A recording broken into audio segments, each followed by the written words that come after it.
last time we spoke to Eric about this historic rise in the price of gold and whether that's sustainable. Eric thinks it is, albeit, yes, gold has probably gone too far too fast, but those forces in play, the debasement of global currency, is still very much to the forefront of global markets in this day and age and for the foreseeable future. But this time, I wanted to turn our attention to the junior gold miners and the gold mining sector in general, because so far it has lagged that historic rise in the gold price. Is that underperformance something that's going to last? And does he think that it's going to start to close up? And what could be the catalyst? Now, please remember, this is not investment advice. This is purely for engagement and educational purposes only. If you are investing, do your own homework, know your own objectives and your risk parameters, and then invest accordingly. So Eric, when you're thinking about the gold mining sector, what are we talking about in terms of the range of sizes of companies in this space?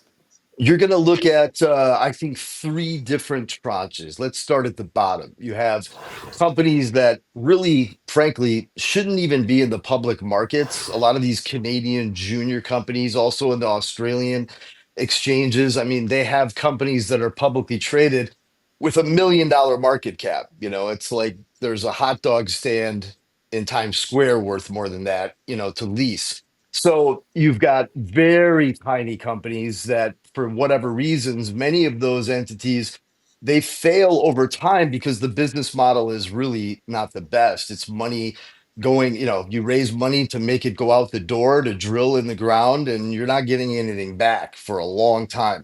So you have anything from the teeny, tiny juniors that are clinging on to survival, up to the GDXJ ETF is meant to capture the junior mining part of the space. The issue I have with that, for a pure play to have access and exposure to juniors, the minimum market cap to be included in GDXJ is $1 billion.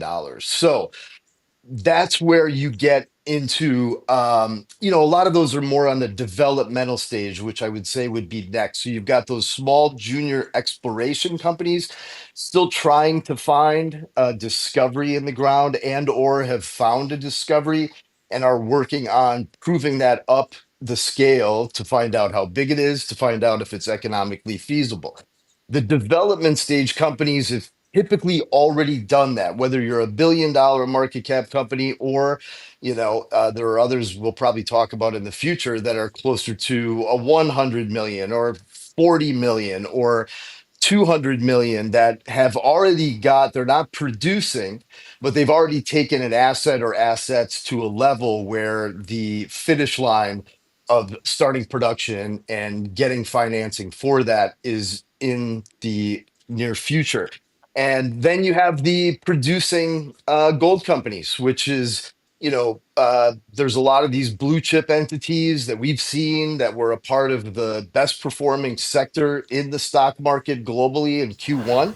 This is the Newmont Minings, the Barrick, and companies of that sort that essentially have established huge operations. They run their gold mines tightly based on the fact that gold was, it was very difficult with rising costs and the price of gold when it was under 2000 to even make any money.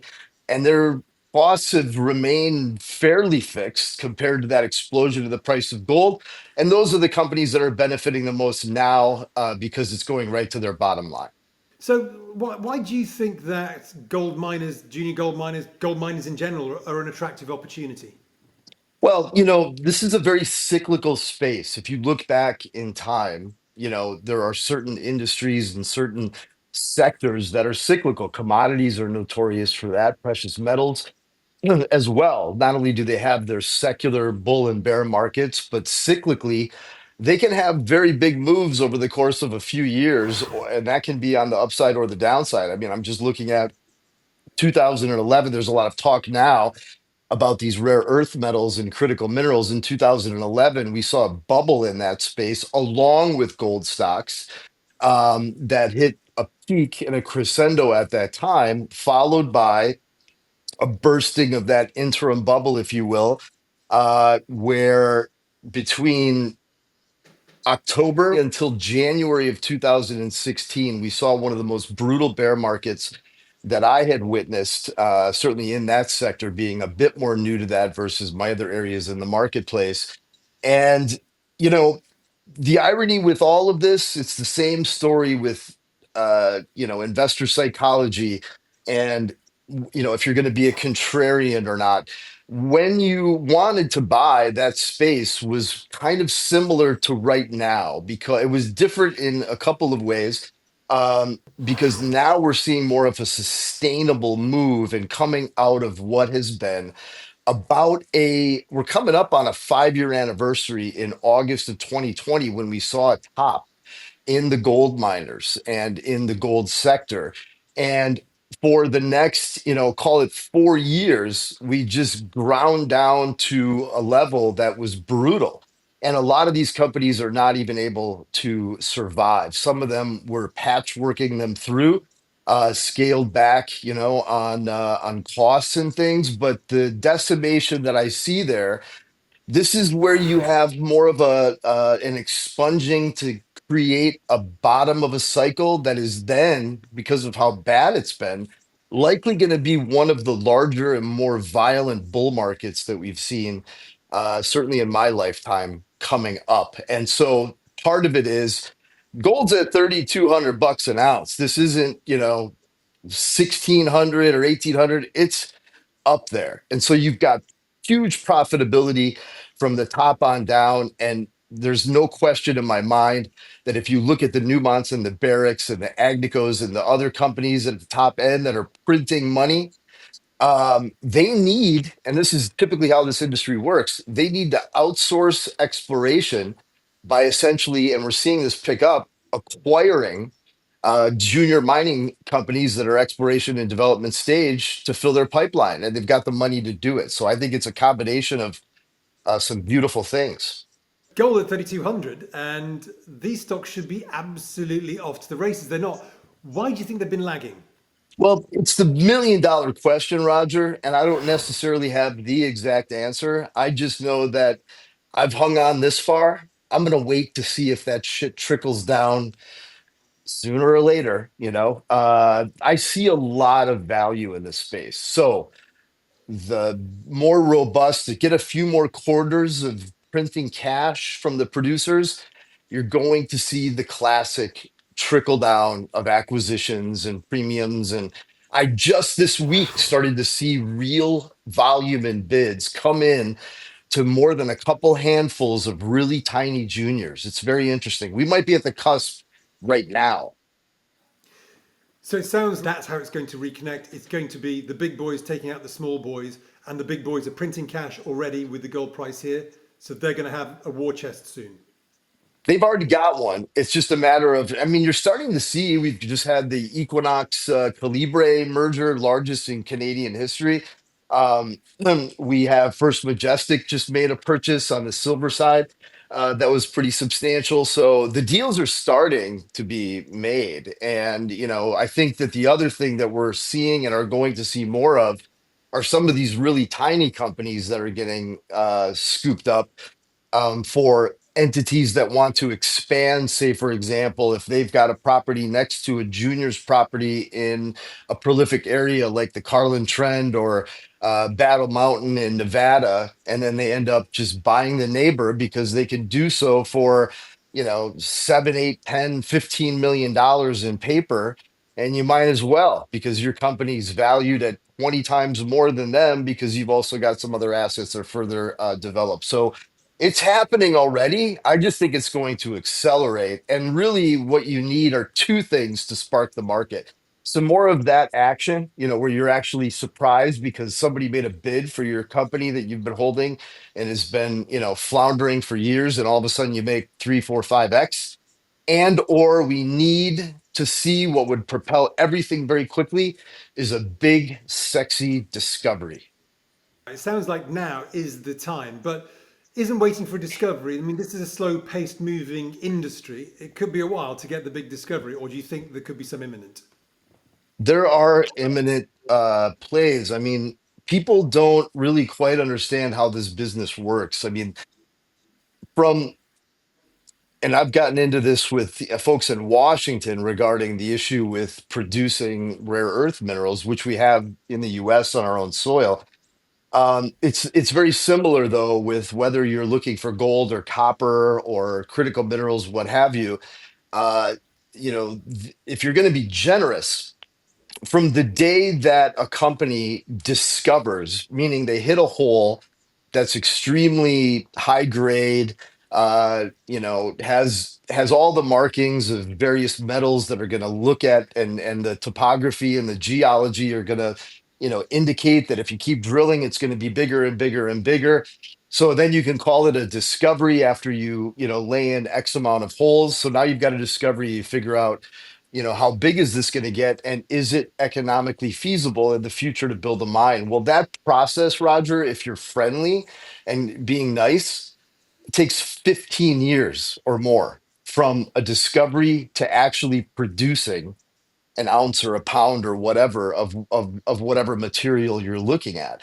So you've got a very long cycle of this stuff. And I personally am invested in dozens of junior gold exploration companies that we already know they've got something that they've been grinding to drill. It's just taken them so long because they end up paying all the bills, and then only every couple of years do they have enough dough where it doesn't dilute them to nothing to go do a drill program, and then they chalk that up, and you're looking at seriously situations where I've been watching the development of particular targets for some of these companies around the world, but I tend to stay in very geographically friendly, geopolitically friendly areas. And they've got something. So now, if you do get an increase in capital flows, where these stocks actually get to a decent level, where people like me that own chunks of the company and my group, and we're like, okay, we weren't going to raise much money at, this tiny valuation, but now we're in a reasonable realm. So let's go raise, 5-10 million bucks now, and if we have some success with expanding this, then we'll be able to raise 20 to 50 million in the next round. And that is what has been lacking with these groups, but the deposits are there, they're all around us. And if someone's starting out in this space, should they be looking at the sector, at the ETF, for instance, or should they be looking at single names first? I think it depends on the sophistication of the individual, in the sense of, like, are you comfortable? Are you on Robinhood and you're cool with buying Palantir, and have been putting that away on an auto purchase, and or you own your stocks that you like, that you use in your daily life, like Apple, what have you. Are you a pro? That's going to be a big difference in terms of where do you end up deploying capital. The easiest way to get exposure to the sector are through two vehicles. The indexes that are the benchmarks are GDX, which is essentially a basket of the producing gold companies, the bluer chip largest companies that produce gold already. Then you have the GDXJ, which is the junior miners that they have at the end of that ETF. But as I had mentioned, you have a bit of an issue because they're really not that small. They're minimally at least $1 billion market cap, which I don't necessarily consider a junior. So the individual names, if you're interested in hunting for the ones that could be the 20 baggers and have a certain special situation, that's what the gold investment letter is for. I mean, we have that's what we do all day long, is we identify those names that we're taking and putting extra capital in. And I go all the way up and down the risk spectrum. It really would depend on the person's appetite, on how much risk they would want to take, and if they really want to do individual names or just have some exposure to the space. So for someone who's, let's say, fairly risk averse, wants to get into the space, so therefore wants to say big cap, what are the sort of maybe just a couple of names, blue chip names that spring to mind that you think are good ways for people to dip their toes into maybe single stocks within the gold mining space? I would say, like, look, let's be really clear. Number one, do you have gold itself first? Don't worry about buying the equities unless you have physical gold first. That's the most conservative thing that for me that I can do with my money is having physical gold or at least a proxy for physical that you know has the gold.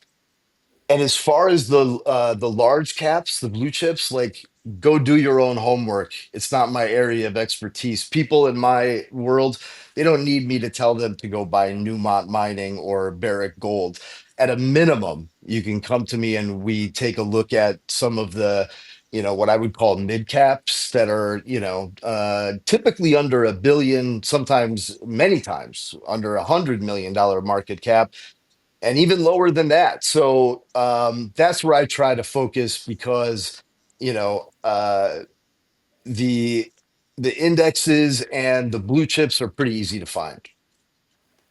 And so let's say I'm the investor. I've got some gold. I've got some, some of the big boys, some of the blue chips.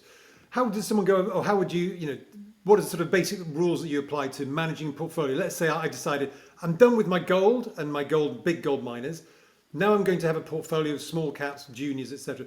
Just what are the two tips that you would normally recommend for having a portfolio and maintaining a portfolio of these super small cap often and often high octane names?